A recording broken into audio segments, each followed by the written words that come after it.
She was kidnapped for ransom, but ended up falling for her kidnapper. Is it love or manipulation? Let's find out together. Hey guys, today we bring you another amazing movie filled with drama. Trust me, you won't want to miss this one. But before we dive in, please don't forget to click the subscribe button for more popular and exciting Nigerian movies from us. The movie kicks off with two siblings, Abel and Tenny, who go about scavenging for waste plastic they can sell to survive. While at it, a woman named Madame BC confronts them over the mess they're making. Tenny rudely responds to her. Abel quickly cautions Tenny and asks her to apologize. Tenny does, grudgingly. Abel also apologizes, and Madame BC walks away. While Abel is still correcting Tenny, Juliet, Abel's girlfriend, arrives and gives him some plastic. He thanks her. They share a silent moment, lost in each other's eyes. As Juliet leaves, Tenny bursts into laughter. Abel gives her a stern look, annoyed she's mocking him. Later that same day, while scavenging again, Juliet returns and gives Abel some cash to take care of himself and Tenny. He initially refuses, but later accepts it and thanks her sincerely. They walk off together. After a long day, Abel and Tenny sit down to eat, but soon start arguing over the food. Meanwhile, in another part of the city, an elderly man looks troubled, trying to reach someone on the phone. A few minutes later, a young lady walks in drunk. Her name is Bella, and the man is her father. He questions her, but she's too intoxicated to respond. She slumps on the couch and falls asleep while her father watches her in deep worry. The next morning, Maria, the housekeeper, brings coffee to Bella's father. He asks her to prepare a hangover remedy for Bella. Maria agrees and heads to the kitchen. Bella walks into the sitting room, holding her head from the previous night's alcohol. Maria gives her a herbal drink to cure the hangover. Bella tries to speak with her father, but he gets angry and storms off to his room. Maria tries to engage Bella about breakfast, but Bella lashes out and goes upstairs, upset. But here's the question that changes everything. How can a life filled with struggle and rejection suddenly spiral into a story of captivity and forbidden emotions? Meanwhile, that same morning, something unexpected happens to Abel. His landlord storms into the house, demanding unpaid rent. As Abel pleads for more time, the landlord grabs him.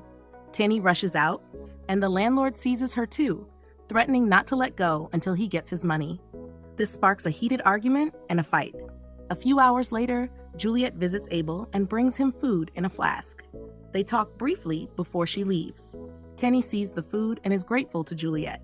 The next day, Abel is on his usual routine when his childhood friend Femi visits. Abel is excited. They catch up, and Abel confides in Femi that he desperately needs a job to improve his and Tenny's lives. Femi advises him to be patient and offers him some money. Abel hesitates, but eventually accepts it and thanks him. Later that day, Abel and Juliet take a walk, and he gives her a small gift. Juliet is overjoyed and thanks him. Meanwhile, at Bella's house, her friend Kelly visits. Bella confides in her about her father's silence and emotional distance. She breaks down in tears, and Kelly comforts her. That night, Abel brings Tenny a plate of food, and she's thrilled to find chicken in it. It's been a long time since she had such a meal. Back at Bella's house, she genuinely tries to talk to her father again, but he remains uninterested and walks away. The next morning, Femi comes with good news. He has found a job for Abel. Abel is overjoyed but worried he has no suitable clothes. Femi assures him he'll sort that out. Abel quickly rushes inside to change. Later that night, Bella receives a call from Kelly inviting her out. She initially refuses, but changes her mind after some convincing. As Bella tiptoes out, she's startled by Maria and screams. Maria smiles and informs her that her father is not home. Bella apologizes, tells Maria to inform her father she went out, then hugs her and leaves. That same night, Abel and Femi were driving around town, chatting and laughing. Suddenly, Femi spotted Bella coming out of a plaza. He quickly asked Abel to help him talk to her because he was too shy. Is this the job? Femi mentioned to Abel, or is there something darker at play? Let's find out. Abel got out of the car and approached Bella to strike up a conversation on Femi's behalf. But while he was still talking to her, Femi suddenly appeared behind Bella with a handkerchief soaked in chemicals. He pressed it to her nose, making her unconscious. Abel was stunned and couldn't believe what had just happened. They quickly got her into the car and drove off. Later, Abel carried Bella on his shoulder and dropped her on a bed in an apartment that Femi used as a hideout. Abel still couldn't wrap his head around what just happened, and he confronted Femi angrily. Femi ignored him, took a video of the unconscious Bella, and sent it to their client. When Bella eventually woke up, she had a flashback of her conversation with Abel and realized she had been kidnapped. She screamed for help. Abel rushed in and tried to cover her mouth, but Bella bit his hand and kicked him in the groin. As Abel tried to restrain her, she fell and hit her head, knocking herself unconscious. Femi walked in and was shocked, thinking Bella was dead. Later that night, after finishing a phone call, Bella's father asked Maria if she had seen Bella. Maria explained that she went out the night before. They checked her room, but she wasn't there. Bella's father became concerned, but not overly worried just yet. On the other side of town, Femi instructed Abel to watch over Bella and feed her when necessary. Abel resisted, saying he needed to go home so his sister wouldn't be worried, but Femi refused and left. Bella continued struggling in the room. The next morning, Abel returned home, but his sister was unhappy he didn't come back the night before. Trying to change the subject, Abel asked her if she would ever do something illegal for 50 million naira. She said yes, as long as it didn't involve blood or rituals. Abel didn't say more and went to rest. Later that day, Abel tried to feed Bella, but she bit him again. He angrily shut her up and told her she had no choice but to cooperate. After giving her some water, Bella pleaded to use the restroom and promised not to misbehave. Abel reluctantly untied her. After some time, she tried to attack him again.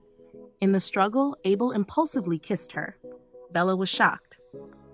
When Femi returned, Abel angrily confronted him about the entire situation. But Femi simply handed him more money and a new phone, calling it a bonus for the job. Abel, still upset, didn't want to take it, but Femi warned him never to speak about this to anyone. Abel left. On his way home, Abel ran into Juliet. She noticed he was acting strangely and seemed lost in thought. He covered it up quickly and gave her some money, trying to act normal while they spent a few minutes together. That same morning, Bella's father grew extremely worried since Bella hadn't returned. Kelly, who came to visit, also hadn't seen her. Bella's father then contacted the commissioner of police. Not long after, he received a picture of Bella that left him in shock. Meanwhile, Abel returned home looking disturbed. His sister asked what was wrong, but Abel only mentioned that Femi was still searching for work. He handed her some money for dinner, which made her happy, and she went inside. Abel remained deep in thought. Moments later, he received a call and left immediately. Femi scolded Abel for leaving Bella alone and reminded him that her father was now actively searching for her. He then left Abel to watch over her. Later that day, Abel woke up to hear Bella screaming. When he checked, he realized she was on her period. He quickly went to get sanitary pads and other supplies for her. Meanwhile, Bella's father and Kelly were becoming more anxious. An unknown caller finally reached out, demanding 500 million naira in ransom for Bella's release. Her father tried negotiating, offering 100 million, but the caller ended the call. The commissioner called again, assuring Bella's father that the police were doing everything possible. Her photo was now all over social media. But Bella's father was too scared to tell the police she'd been kidnapped due to the threats. He thanked Kelly for her support and went to make more calls. Back in the hideout, Abel gave Bella the pads and allowed her to use the restroom. When she took too long, he got worried. She eventually came out and asked if she could take a walk around the house. She promised not to run, and Abel allowed her. In the living room, Bella and Abel had a heartfelt conversation. She spoke about how caring her late mother was. Abel, in return, shared how his family borrowed heavily to pay for his education in engineering. He apologized for kissing her, saying he thought it was the only way to calm her down at that moment. Bella said nothing and quietly returned to the room where she was being held captive. The next morning, Femi came in with a strange woman. He woke Abel up and told him to go home and freshen up. Abel left, and Femi took the woman into the room. Meanwhile, Bella's father was pacing around her room, looking lost in thought and deeply sorrowful. Shockingly, Kelly, the mastermind behind Bella's kidnapping, stormed into the room and woke Bella up harshly. Bella was completely betrayed. Kelly confessed that she was doing this to teach Bella a lesson in contentment. According to her, Bella had everything she needed, yet kept complaining and crying about her late mother, getting drunk, and wasting her life. Meanwhile, Kelly had lost all her siblings and had none of the luxuries Bella took for granted. Not long after, Bella's father received a call from the kidnappers. He told them the ransom money would soon be ready, but Femi threatened to slaughter Bella if the money wasn't delivered within 48 hours. He ended the call, leaving Bella's father even more agitated and desperate. Kelly and Femi visited Bella and taunted her with their plans. Bella was terrified. After mocking her, they both left. At this point, you have to ask, can anyone truly be trusted? Or is betrayal just one step away, even from a friend? That day, Abel returned home, but his sister started complaining about her missing sanitary pad. She told him that Juliet had come by, asking why he didn't return home the night before. Abel lied, saying Femi got him a job. He then gave his sister money to buy another pad, and the moment passed quietly. But how long can Abel's conscience carry the weight of this growing darkness? The next morning, Juliet visited Abel and asked if she had done something wrong, because they didn't spend time together like before. Abel seemed emotionally distant, but she encouraged him to stay strong and believe in himself before she left. Later that day, while Femi and Kelly were celebrating, Abel walked in. Femi introduced him to Kelly, praising him as the mastermind who got the job done. He assured her that the hostage was safe in Abel's care, and they left the room. Abel went in to check on Bella, only to find her on the floor. She pleaded with him not to leave her alone, calling him the good guy, and confessing that she believed he loved her too. Abel consoled her and gave her some fresh clothes to change into. When Bella came out, she looked different, calmer, more vulnerable. She then revealed the most shocking truth of all. Her best friend, Kelly, was behind her kidnapping. Bella admitted that despite everything, she had always been there for Kelly. Abel was stunned. He urged her to escape immediately, but Bella refused, afraid that Femi and Kelly would hunt him down and kill him. Abel assured her he would find a way to get her out. She kissed him as he held her tightly. Hours later, Bella had to quickly run back into the room when they heard the door open. It was Femi. He told Abel to go home and rest. When Abel brought up Bella's treatment, Femi promised there would be no more torture.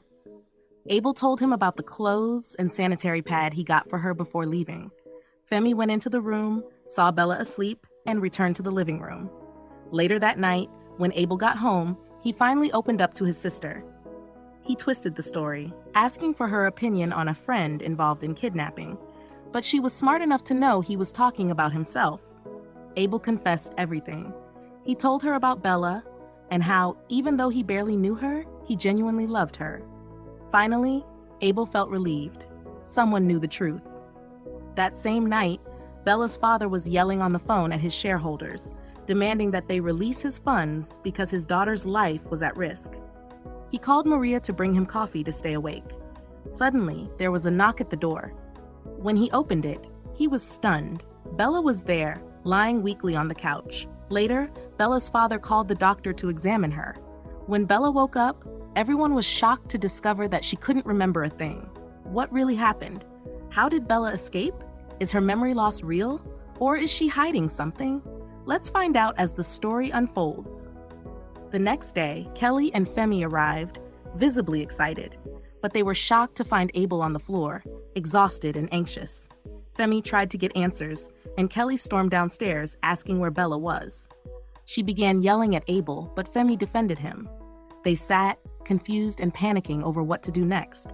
Moments later, while Femi was trying to calm Abel, Kelly brought news that Bella had returned home, but had lost her memory. Abel was enraged and demanded revenge for what Bella went through. Femi and Kelly tried to calm him down. Eventually, Kelly left. Femi also left, reminding Abel that they needed to take action soon. Abel's sister, who had been fuming with worry, was relieved when she finally saw him. But Abel was furious with her because she had hit him earlier. It turned out they had created a plan. His sister had hit him hard enough to knock him out so she could run home and make it look like she attacked him, all as part of a diversion. The plan worked. Abel was heartbroken that everything he had done had gone to waste.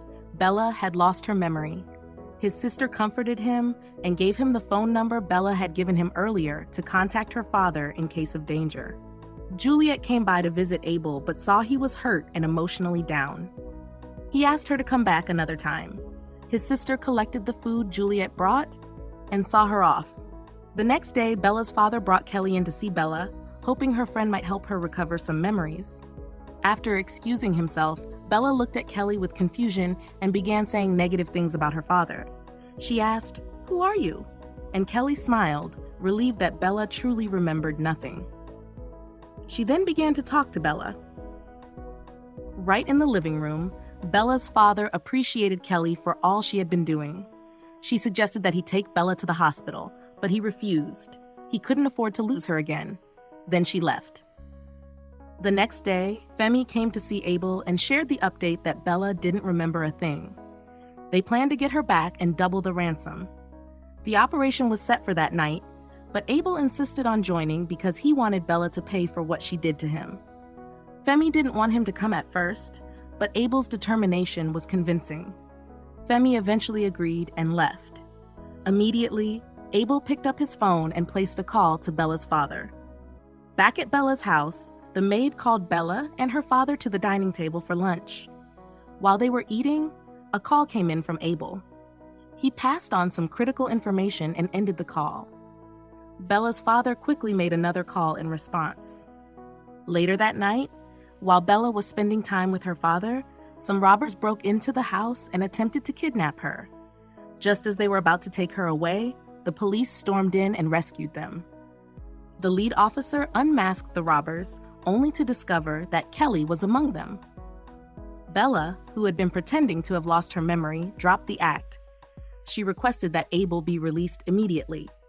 The police honored her request and took Kelly and Femi to the station. Abel apologized to Bella's father. Though the man was upset with his daughter for disappearing and causing him so much worry, he appreciated Abel for saving the family. Bella spoke in Abel's defense, telling her father about his qualifications. She said that if Abel had a job, he would never have gotten involved in kidnapping.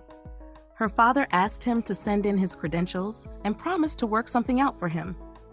They all enjoyed the moment together. Later that night, Abel and his sister celebrated. Abel was grateful that he wasn't going to jail. He told his sister about the job opportunity Bella's father had promised and mentioned Juliet. He said he wanted to tell Juliet the truth. His heart now belonged to Bella. Though he was thankful to Juliet for everything, he wasn't sure how to break the news to her. Just then, Juliet, who had been listening in the background, came out.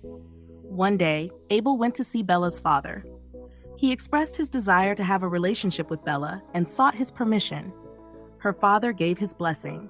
When Bella came in, her father excused them, and the two enjoyed a quiet, deep, heartfelt moment together. The moral lesson of this movie is, no matter how far a person has fallen, there is always room for redemption. Genuine love, truth, and second chances can rewrite the story. Betrayal may break hearts, but healing comes when we choose forgiveness and growth over revenge. Thanks for watching, guys. Please don't forget to subscribe for more popular and amazing movies from us. Until we meet again, goodbye.